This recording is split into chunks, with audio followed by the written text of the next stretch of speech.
Assalamualaikum warahmatullahi wabarakatuh.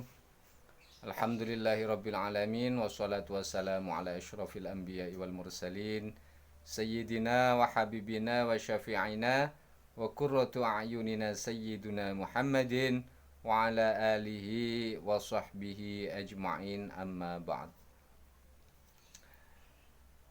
Sahabat-sahabat Darul Khair yang dirahmati Allah Subhanahu wa taala, sebelumnya saya mohon maaf yang sebesar-besarnya karena saya bikin videonya di dapur. Saya bikin videonya di dapur. Ini karena apa? Bukan tanpa alasan, ini sekalian bikin video, sekalian bikin jamu. Karena memang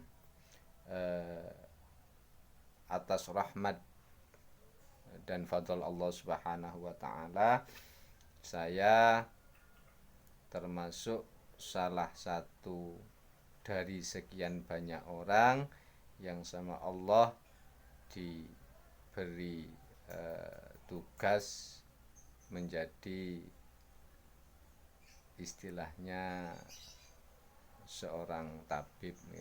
Intinya saya juga sama Allah dikasih kelawan dengan rahmat dan fadlnya Allah, saya sama Allah diberi kepercayaan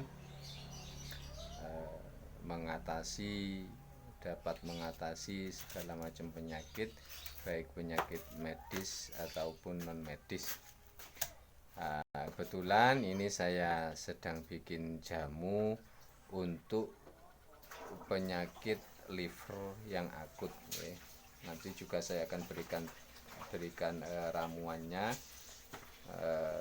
ramuannya untuk membuat jamu penyakit liver yang sudah akut. Sahabat-sahabat Darul Khair yang dirahmati Allah Subhanahu wa taala, sahabat-sahabat Darul Khair yang dirahmati Allah Subhanahu wa taala, saya di video kali ini kita tidak akan membicarakan perseteruan antara Gus Samsudin Syatab dan juga Marcel, tapi pada video kali ini saya akan memberikan tips atau cara mudah menangkal ilmu santet.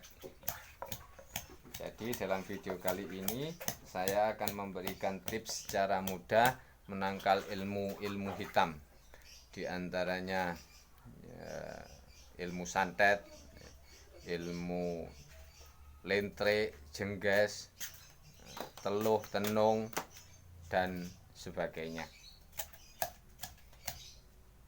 Yang pertama, sahabat-sahabat Darul Khair yang dirahmati Allah Subhanahu wa taala, untuk menangkal ilmu santet, ini pertama, kita jangan sampai memberikan ruang atau membukakan pintu untuk ilmu tersebut masuk. Jadi tips langkah awal untuk menangkal ilmu santet ini, kita jangan memberikan ruang untuk masuk ataupun kita membukakan pintu untuk ilmu tersebut masuk ke dalam tubuh kita. Caranya gimana? Supaya kita tidak memberikan ruang ataupun tidak membukakan pintu untuk ilmu tersebut masuk. Caranya hanya dengan selalu berprasangka baik, berhusnudzon. Jadi dengan kita berprasangka baik, tanpa kita sadari kita sudah menutup atau tidak memberikan ruang untuk ilmu santet itu masuk ke dalam tubuh kita.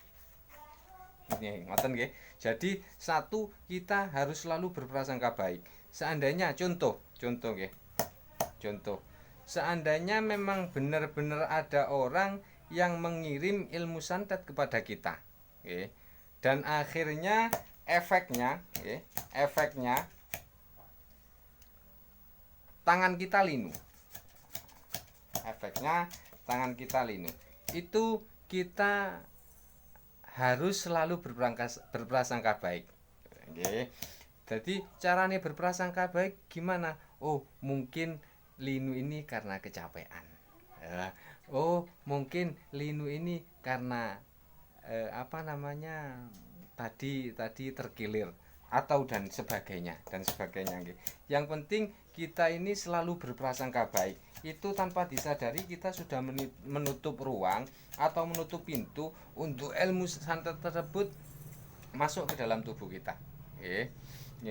Jadi sahabat-sahabat Darul Khair yang dirahmati Allah Subhanahu wa taala, itu cara pertama untuk menangkal ilmu santet.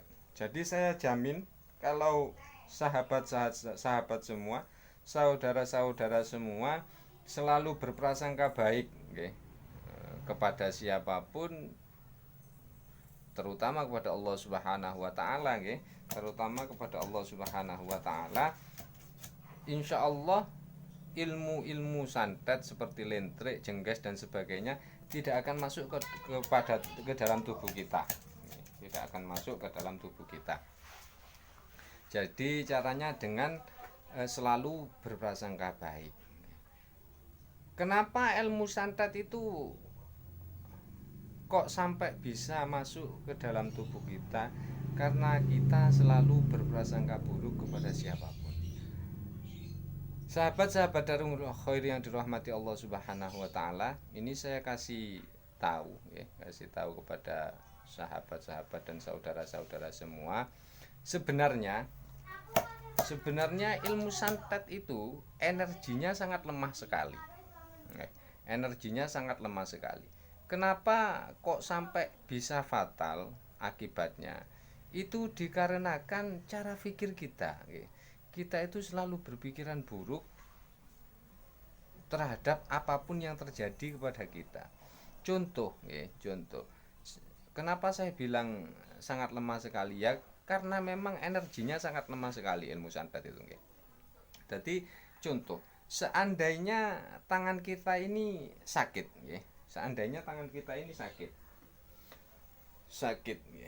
sebenarnya kan energinya santet lemah yang masuk ke dalam tubuh kita. Seandainya memang benar-benar ada yang menyantet kita dan masuk ke dalam tangan kita, terus tangan kita sakit, ini sebenarnya energinya lemah.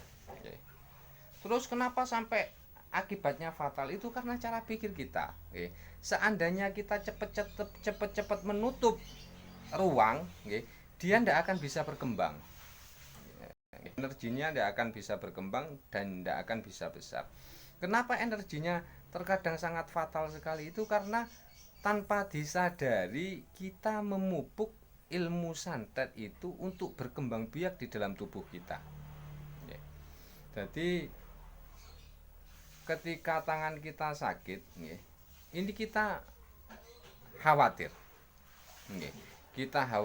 kita cemas, kita ketakutan karena kita yakin bahwa di dalam tubuh kita ini ada ilmu santet. Nah, kecemasan, ketakutan, dan kekhawatiran tadi itu yang bisa menjadi pupuk untuk ilmu santet tadi berkembang biak di dalam tubuh kita. Untuk ilmu santet tadi itu berkembang biak dalam tubuh kita. Itu karena cara pikir kita yang selalu khawatir, ketakutan dan cemas.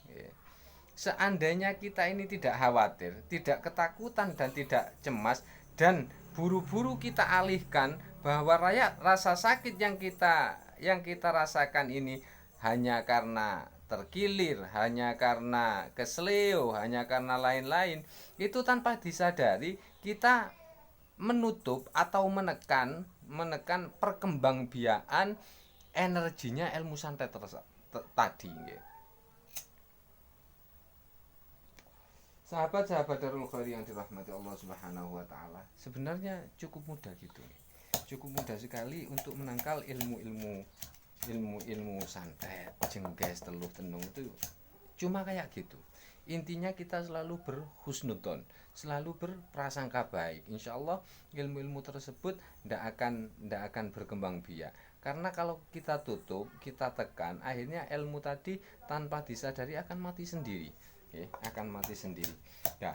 Dan yang kedua, di samping kita ini tidak memberikan ruang dan tidak memberikan pintu masuk kepada ilmu-ilmu tadi masuk ke dalam tubuh kita. Di samping itu kita tetap harus mendekatkan diri kepada Allah Subhanahu wa taala. Sahabat-sahabat Allah yang dirahmati Allah Subhanahu wa taala. Tetap kita harus selalu mendekatkan diri kepada Allah. Kita harus istilahnya minta pertolongan kepada Allah, zikir segala macam kita kerjakan. Kita kerjakan. Seandainya kita sudah menutup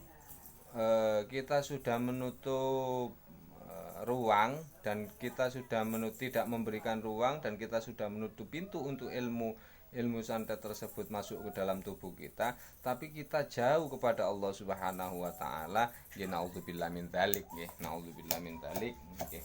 Jadi kalau nanti ilmu itu tidak masuk di hati kita, ini akan ada penyakit yang namanya sombong. Cuman ketika kita ini selalu mendekatkan diri kepada Allah Subhanahu wa taala dan selalu tidak memberikan ruang atau menutup pintu untuk ilmu tadi masuk ke dalam tubuh kita, ketika ilmu tadi tidak masuk, insya Allah di dalam hati kita tetap ada kerendahan hati, karena semua yang terjadi ini atas kehendak Allah Subhanahu wa taala. Jadi gitu, sahabat-sahabat yang dirahmati Allah, mudah sekali untuk menangkal ilmu santet. Ini saya bagikan tips, cukup sekian untuk anunya. Ini saya kasih tips atau ramuan membuat jamu untuk orang yang kena penyakit liver akut. Saman sediakan daun simbukan, daun simbukan, enggak tahu, kalau di sini namanya simbukan, mungkin di tempat jenengan namanya beda, enggak tahu. Sediakan daun simbukan 1 genggam, daun simbukan 1 genggam segini, terus sampean kupas kunyit kira-kira 3 dipotong 3 gini, terus bawang merah 3 siung, bawang merahnya 3 siung gini, terus sama broto wali, broto walinya sampean potong ukuran segini, kira-kira 3 biji, terus sampean tumbuk, ini saya lagi lagi menumbuk jamu yang itu, sampean tumbuk sampai halus. Setelah halus nanti sampean digodok, sampean godok. Kalau sudah airnya mendidih, sampean angkat, sampean saring, airnya bisa diminumkan kepada orang yang terkena penyakit liver akut. Ini hanya untuk penyakit liver yang sudah akut. Kalau tidak akut ada ramuannya sendiri.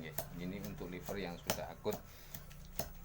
Insya Allah coba saja, bisa dicoba.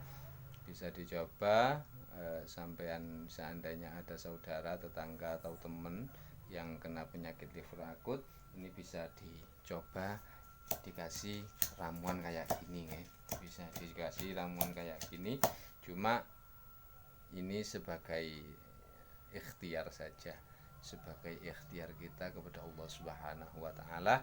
Tetap kita harus meyakini betul-betul bahwa kita ini hanya bisa berikhtiar, hanya bisa berdoa, hanya bisa meminta kepada Allah Subhanahu wa taala. Kesembuhan dan kesehatan itu murni milik Allah Subhanahu wa taala. Itu yang harus kita yakini, bahwa apapun usaha kita, apapun ikhtiar kita, itu yang menyembuhkan tiada lain dan tiada bukan hanya Allah Subhanahu wa taala. sahabat-sahabat dan Darul Khair yang dirahmati Allah Subhanahu wa taala.